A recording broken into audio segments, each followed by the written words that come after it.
It isn't every day that a tech CEO gets to play a key role in drafting an election manifesto for a political party. In Tamil Nadu, however, Kissflow's founder and CEO Suresh Sambandam has done just that.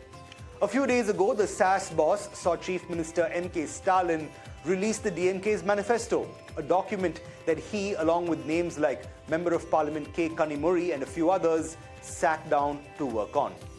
In an exclusive chat with ET Now, Suresh said that the manifesto's dual focus on welfare and growth, as well as its promise of 8,000 rupees cash coupons, could be a game changer for grassroots economic activity.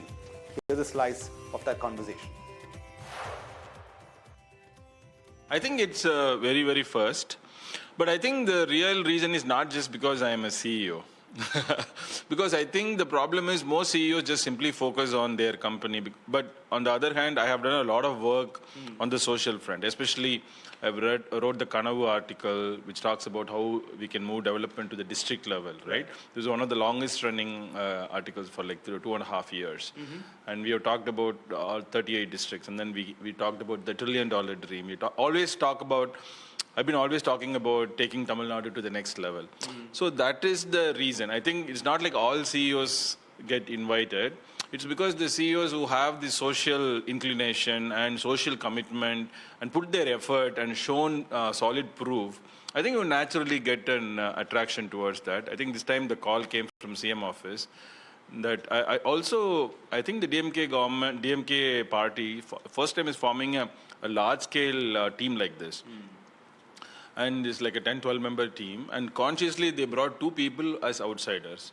One from the bureaucracy, IAS, Sandhanam IAS was there, who is not part from the party, and I am also not from the party, I'm from the industry. So we are the two people who bring in the outside perspectives and all of that. So I think this is first of a kind, and it was great working under Madam Kanimuri. She was amazing person, actually. Yeah. You know, before I discuss the tenets of some of the manifestos itself, Suresh, I want to talk to you a little bit about how it worked out. You mentioned rightly so that two outsiders were brought in. There was, of course, party as well involved. Ms. Kanimuri headed the manifesto drafting committee in a sense. How did it work? Were you and the IAS official given a free hand? Were your ideas completely receptive? Did the government have feedback on what you were saying? How was the process panning out, and how did it work out for you? It was all equals, actually. If you really look at it, we never felt like we were outsiders. We were all treated equally. For example, I, as an outsider, like all the ministers were there. Of course, Kanimuri is from the DMK core team, right? So, I proposed that we will this time go take the AI technology and build an app and take people's input. And it so happened that after the manifesto, we cross-verified. We had 86,000 inputs and 26,000 unique points because there will be a lot of duplicates from the citizens, right? But then when we revalidated that, there was 91% match between what the people wanted and what the manifesto reflected. 91%. So, and when we proposed this idea, not only they were receptive, they gave a separate session where CM is going to launch this AI app, and I think you were probably there during the day. And you can see on that day, CM didn't even speak, actually. He said, Suresh, why don't you speak? Because you built the app, right? I was like, so that's the kind of openness I was very pleasantly surprised, because most of the time when you're outside a party, you only hear what people talk about it in the media and, social media and stuff like that. But my personal experience was very different, actually. Absolutely. So let's get on to the manifesto itself. I think a lot of commentators in the aftermath of the release were talking about how the document combines, like I said, both an infra push as well as a welfare, a welfare-driven agenda as well. I think the top takeaways from the manifesto: better social spending, more direct benefits, women as well as senior citizens. There's a push for better public transit as well. What are some of the key highlights that you feel could make this manifesto an election-winning one? Sure. See, actually, one of the core things that most of the people don't catch is the nuances in the manifesto, because the media generally gets carried away by all the social programs, especially the 8,000 rupees coupon, the doubling of the Magalir Urimai Thugai, from 1,000 rupees to 1,500 for the Pudhmai Pentittam. These are the things that gets highlighted and gets into the headline. But the problem is, to make that happen, you need an economic model to support the social programs. Social programs is, the way I see it is like a company. When it makes profits, it issues dividends to the shareholders. Social programs are exactly like dividends that we issue to our citizens if the state makes profit, which means we need to make the state make the profit, which means we need a social engine, economic engine, to produce that profit so that the dividends can be given to the citizens, right, the common people. And that's the way to look at it, and not the way to look at it like freebies, because they contribute to the society. And that's the very fundamental thing. So how this is going to happen? So if you look at the Dravidian model, we talk about Dravidian model, right? It's always in two dimensions. One is a social dimension. Another one is actually the economic dimension. We don't prioritize social alone, just like some, communist parties, which is only labor focused, right? And if you look at other right-wing parties, they only focus on just capitalism. So we don't do that in Dravidian model. We actually balance both the capitalism and the socialism, because that's the good balance. That's what Anna talked about as centrism. Right. And that is what this manifesto is rooted in. I'll give you some examples out of that. For example, last 5 years, we have about 10 lakh crores investments in large industries. Yes. But this goal for the next 5 years is 18 lakh crores investments, right? But then here is the nuance, which gets missed out. What is the nuance? If you just build the large industries, what will happen is we'll end up in crony capitalism, because only the industrialists will become rich. But how does the people get the money?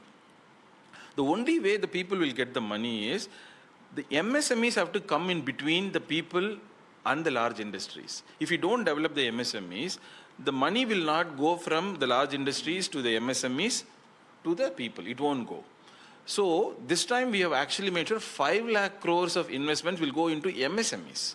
And not just that, specifically for women, and not just that, specifically for rural areas. So this whole thing has been thought through in a very deep way. Not just the GDP growth happens, but the per capita income happens. And the way to do that is not just you grow the large industries, but also grow MSMEs, also grow. So it's been it's been engineered. And that's why this manifesto is a fantastic. Somebody did a cloud code analysis, DMK versus ADMK. And I think ADMK manifesto came 8.4 rate out of 10. And DMK's one. And ADMK came 5.1 or something like that. So it's a fantastic validation of how depth the manifesto, the committee has thought through and come up with the manifesto. Absolutely. In fact, I read that Anthropic analysis itself, and multiple points, in fact, saw the DMK slightly, if not significantly ahead on multiple fronts. But I have to ask you, you spoke about how there's an x-axis and y-axis in terms of economic engines running as well as social engines running, and you're trying to strike a balance between the two. But I think conspicuous by its absence in the manifesto is those immediate handouts that, for want of a better word, multiple people refer to as freebies. I'd like to call it essential social spending, in a sense.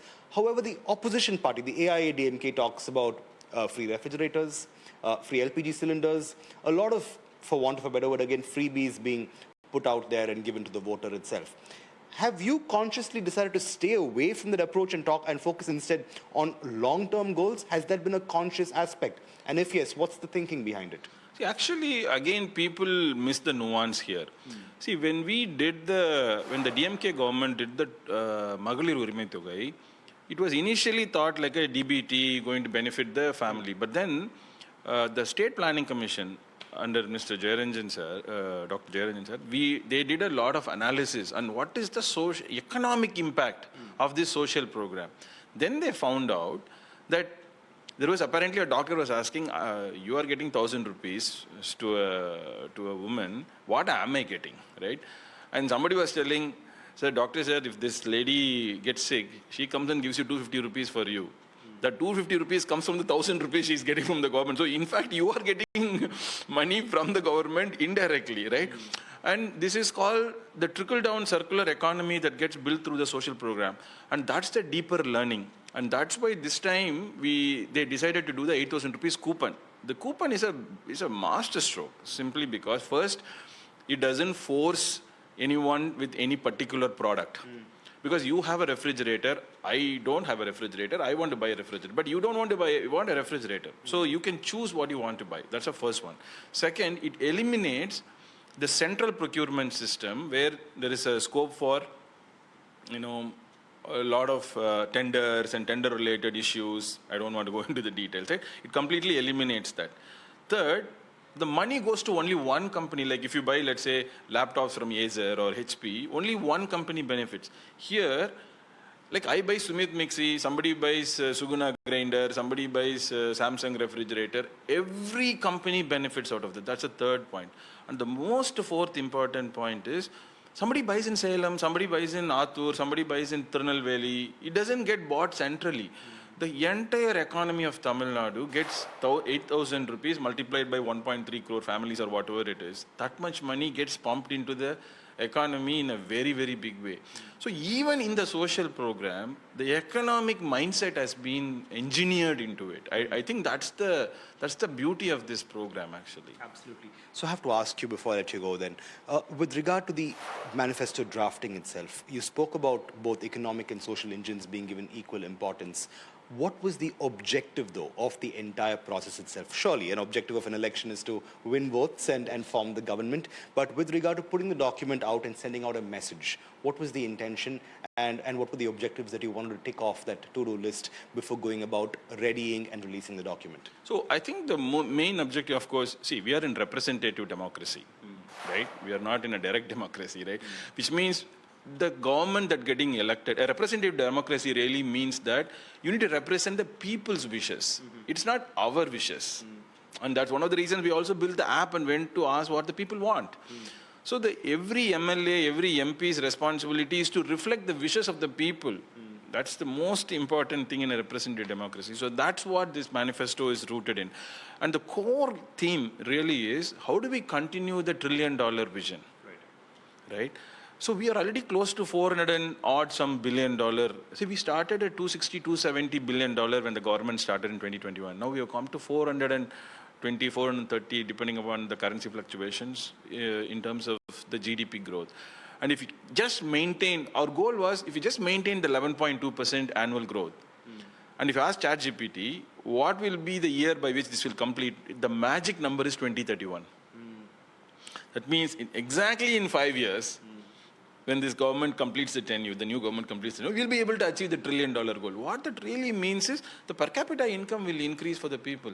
In fact, even the social programs, there was a statement somewhere in the manifesto that says, net, if you calculate the Magalar Urimai Togai plus the 1,500 rupees scheme that goes to the girl child, plus the 8,000 rupees divided by the number of months, and then the festival bonus, roughly 5,000 rupees per month, every family is getting. Which means 60,000 rupees a year. Government is actually giving to every family in some form or the other. That's the massive thing that this manifesto is talking about. I just can't think anywhere else in any other state something like this has happened. This is massive, actually. No doubt. Social spending has been one of the hallmarks of politics right here in Tamil Nadu, and rightly so. Last question before I let you go. Is this a precedent for more CEOs to put their thinking caps on, get their AI tools ready, and perhaps help governments, help parties, draft policy better? I know Tamil Nadu has a rich and varied bureaucracy, but surely there's place for Tamil Nadu Inc. to also get into the equation. And in that same vein, do you see yourself also moving on perhaps from corporate to a career in politics now that you've already dabbled in it? The first question, let me answer, that's an easy one. I think more CEOs should wear on their social hats. They should think over and beyond their balance sheet and their P&L accounts and their business. I think if they do that, all I want to say is, see, I didn't have any influence, I didn't have any political family connection or anything like that. I was spotted. So I was spotted organically, and I was given the opportunity organically, no influence whatsoever. Of course, you have to be a little smarter, you have to be outspoken, you have to come in media, all those parts I have done. In addition to doing the work, I also made sure the work is known.